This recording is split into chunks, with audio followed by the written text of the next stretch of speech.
Hi everybody. இன்றைக்கி நான் பண்ண போகிறது பார்த்திங்கன்னா கருப்பு சென்னா சூப் பண்ண போகிறேன். இதுக்கு தேவையான இன்க்ரீடியன்ட்ஸ் என்னென்னன்றதை நம்ம இப்போ பார்ப்போம்.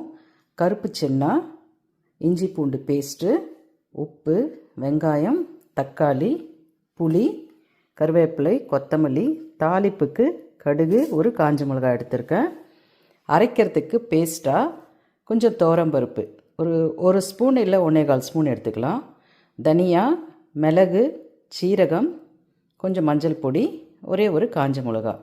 இது எல்லாத்தையுமே நம்ம கொஞ்சமாக எண்ணெய் போட்டு வறுத்துட்டு அது கூட புளியும் வச்சு கொஞ்சோண்டு கொத்தமல்லி தழை வச்சு நம்ம பேஸ்ட்டாக அரைச்சி எடுத்துக்க போகிறோம்.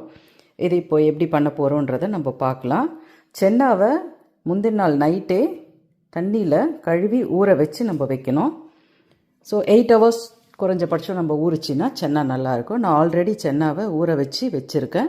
இதை ஃபஸ்ட்டு நம்ம குக்கரில் ஒரு 2 விசில் வேக வச்சு எடுத்துப்போம், உப்பு போட்டு. இப்போது கேஸ் ஆன் பண்ணிக்கலாம். குக்கர் வச்சுருக்கேன். குக்கரில் சென்னாவை முந்தின நாள் இரவே ஊற போட்டு கழுவி ஊற போட்டுடணும். 8 மணி நேரம் ஊறின சென்னாவை குக்கரில் 2 விசில் உப்பு போட்டு நம்ம வேக வச்சு எடுத்துக்கலாம்.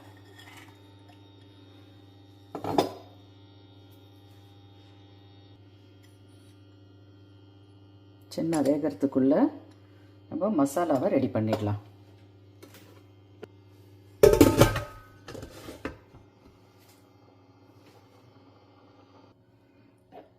இப்போ விசில் போட்டுடலாம். விசில் போட்டுட்டு நம்ம வேக வச்சுக்கலாம். அதுக்குள்ளே மசாலாவுக்கு நம்ம ரெடி பண்ணிக்கலாம்.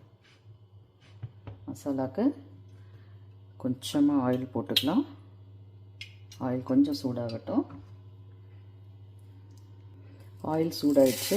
நம்ம துவரம்பருப்பு இதில் போட்டு லைட்டாக வறுத்துக்கலாம். இப்போ பருப்பு கொஞ்சம் வறுத்து வச்சு இந்த டைமில் நம்ம மிளகு, சீரகம், சோம்பு, அதுக்கப்புறம் ஒரே ஒரு காஞ்ச மிளகாய், இது எல்லாத்தையும் போட்டுட்டு வறுத்துடலாம்.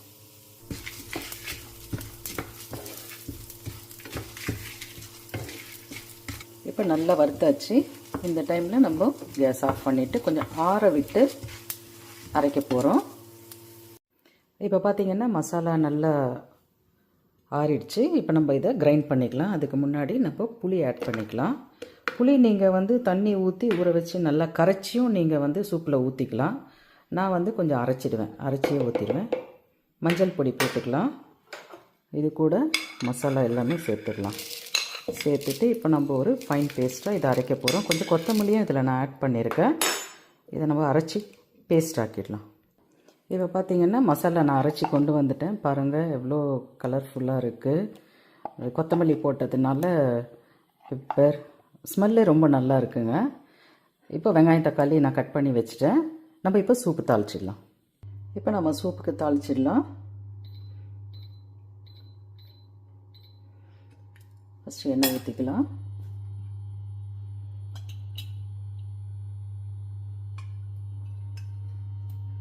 எண்ணெய் காஞ்சிடுச்சு. நம்ம கடுகு, காஞ்ச மிளகாய், கருவேப்பிலை போட்டுக்கலாம்.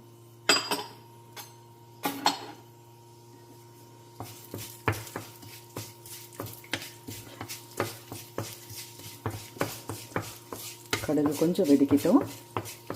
கடுகு வெடிச்சிருச்சு. நம்ம இப்போ வெங்காயம் சேர்த்துக்கலாம். வெங்காயம் லேசாக வதங்கினா போதும். உப்பு சேர்த்துடலாம்.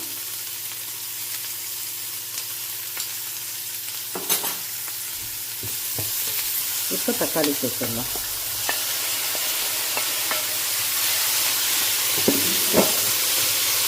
வெங்காயமும் தக்காளியும் கொஞ்சம் நம்ம வதக்கிக்கலாம். இப்போ இஞ்சி பூண்டு சேர்த்துடலாம்.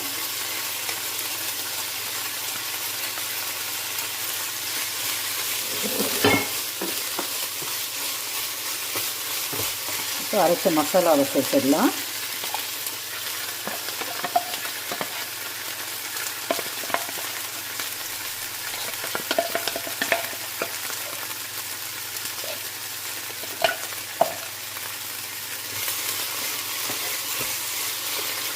2 பெரட்டு பெரட்டினா போதும்.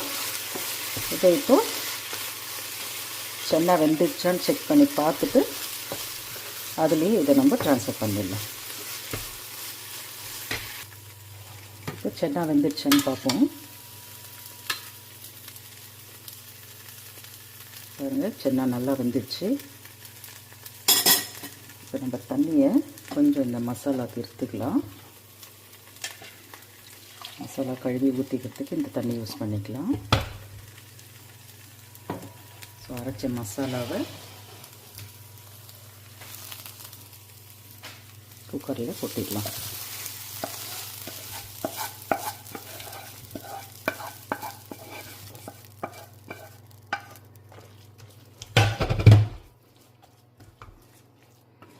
நம்ம தண்ணி கழுவி ஊற்றிடலாம். மிக்சியில் கொஞ்சம் ஊற்றிருக்கோம் இல்லைங்களா, அந்த தண்ணியை கழுவி இந்த குக்கரில் ஊற்றிடுவோம். தண்ணி நம்ம ஆட் பண்ணிடலாம். இப்போ தண்ணியெல்லாம் கழுவி ஊற்றியாச்சுங்க. உப்பு செக் பண்ணி பார்த்துட்டு நீங்கள் குக்கரை மூடி கரெக்டாக 2 விசில் ஆஃப் பண்ணிடலாம். சூப் ரெடி ஆகிடும்.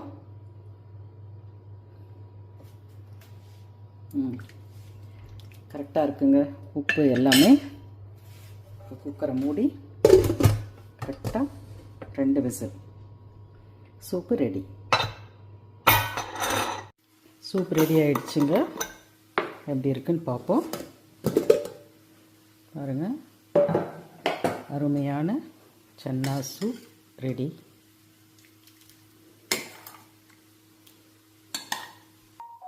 சுவையான சென்னா சூப், கருப்பு சென்னா சூப் ரெடி ஆகிடுச்சு. நீங்கள் இதை சாதத்தோடு பிசைஞ்சு சாப்பிடலாம். நல்ல மழை நாளில் ஒரு கிளாஸ் நீங்கள் ஊற்றி கூட குடிக்கலாம். கோல்டுக்கு கூட ரொம்ப நல்லாயிருக்கும். ட்ரை பண்ணி பாருங்கள். தேங்க்யூ.